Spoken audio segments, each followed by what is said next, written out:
Hey, do you want to know how much money is possible on a house flip? In today's video, we're going to do just that by going over numbers on one of our most recent deals here at Envision Realty. Let's get to it.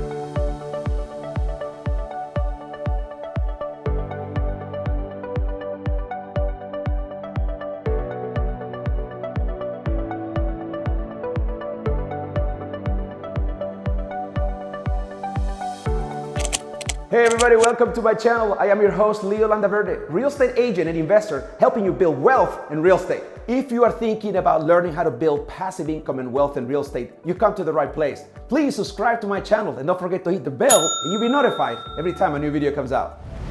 Okay, so here are 8 steps I suggest you follow if you're thinking about doing house flipping, especially if you want to make money at it. Okay, step number 1, and one of the most important steps, is choosing your market. Now you gotta choose carefully. And here's the principle that comes to mind when you're doing this is knowledge is power. And knowledge of the market you wanna invest in, it's critical. So you do not wanna invest in an area you don't know anything about. How do you know you're getting a good deal? Let me give you an example. I'm in California, I'm a real estate agent in California. So I understand very well what's going on from north to south. I live in the Central Valley.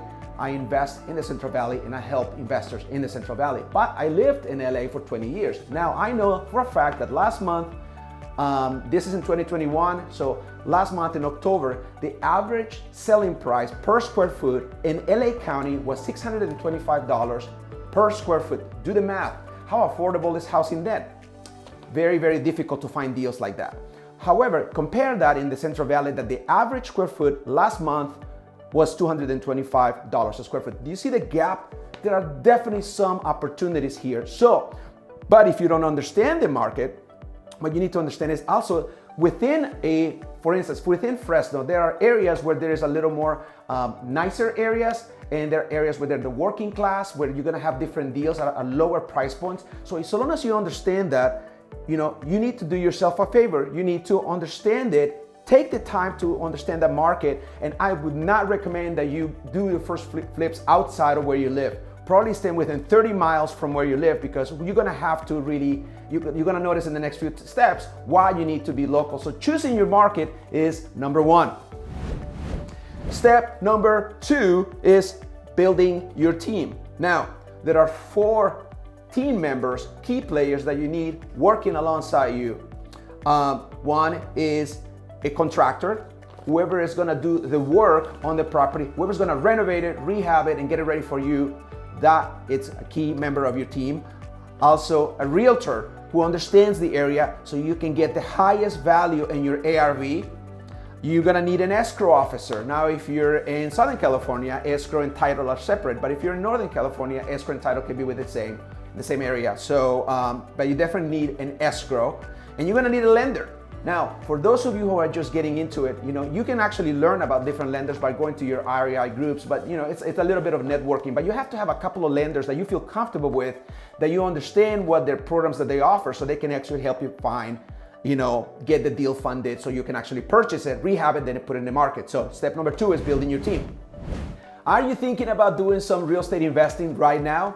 There are plenty of opportunities here in the Central Valley that I think you can take advantage of. Step number 3, learning to evaluate the deal. Otherwise, knowing your numbers. This, my friends, this is probably the most important part of the whole exercise. This is the heart of the matter. If you don't understand the numbers beforehand, you're not gonna make money. So, I did another video a few weeks ago, and the link to that video will be here. Also, it will be in the description section of this video, because it's important to understand how the money is made in this business. So with that said, I have the numbers of this property that we're doing today just to show you, and I'm oversimplifying, but I want you to pay attention to the numbers, but also to the percentages. The percentages on this transaction are just as important as the numbers. So with that, let's get to it. So we start with the purchase price. This property was acquired off market. So we acquired it at $235,000. Yes, in California. $235,000, or 65.3% of the after repair value, which means the sales price. Okay, So we added $45,000. We estimated that the cost to repair this property would have been about $45,000 or 12.5% of the entire transaction. Okay, so all of these numbers back into the after repair value. So next is your selling cost. Now, if you're gonna, I strongly suggest that you work with an agent that knows what they're doing. I am an agent, so you can work with me.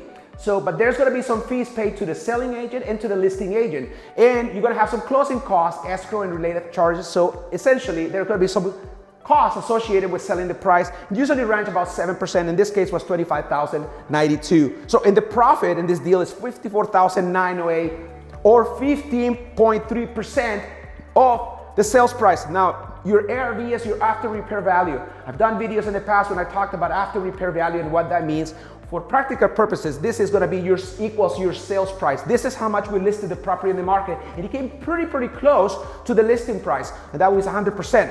So, if you understand the numbers going on hand, you have to know how much is the most you can pay for a property in order for you to do your rehab work, your repairs, and factor in your selling costs. And I would even go as far as saying you need to have some buffer costs, a little bit, just so you can actually maximize your profit. If you don't know those numbers, you shouldn't even buy the property. So understanding key is powers. This is how you learn to evaluate deals so you can make money.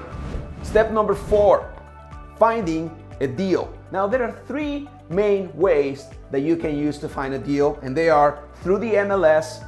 Now, if you're not a real estate agent, you really won't have access to the MLS that easy. Is it impossible? No, it's just a lot harder. Okay, so number 1 is through the MLS. Number 2 is through wholesalers.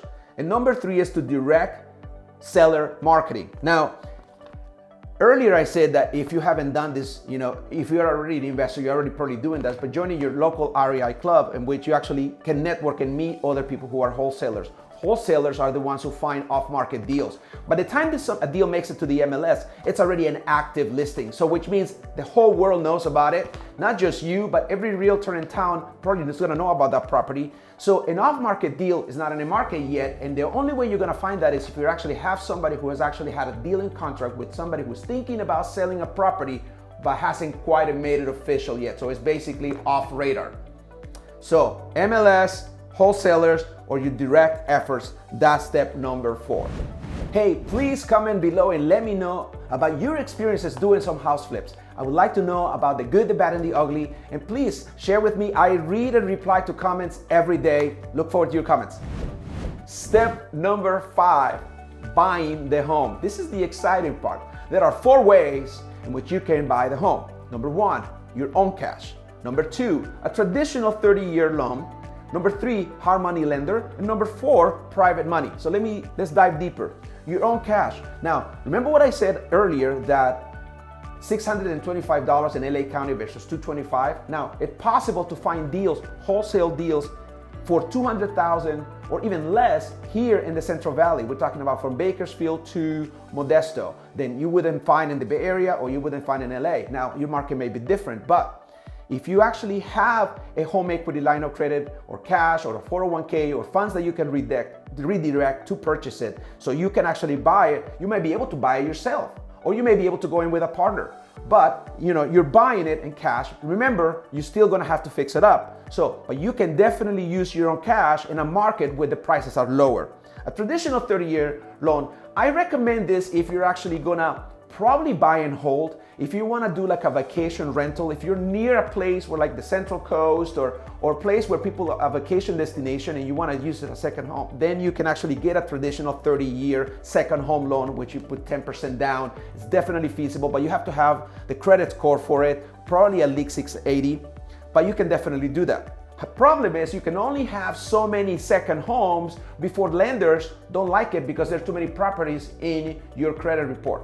Okay, then there's the hard money lenders.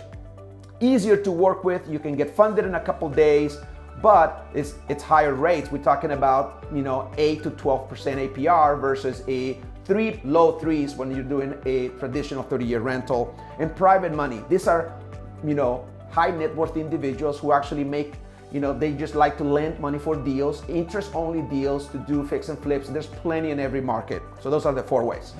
Step number 6, rehabbing the property. And this is where it gets most newbies most new fix and flippers into a lot of trouble, not really understanding the costs associated with fixing up a property.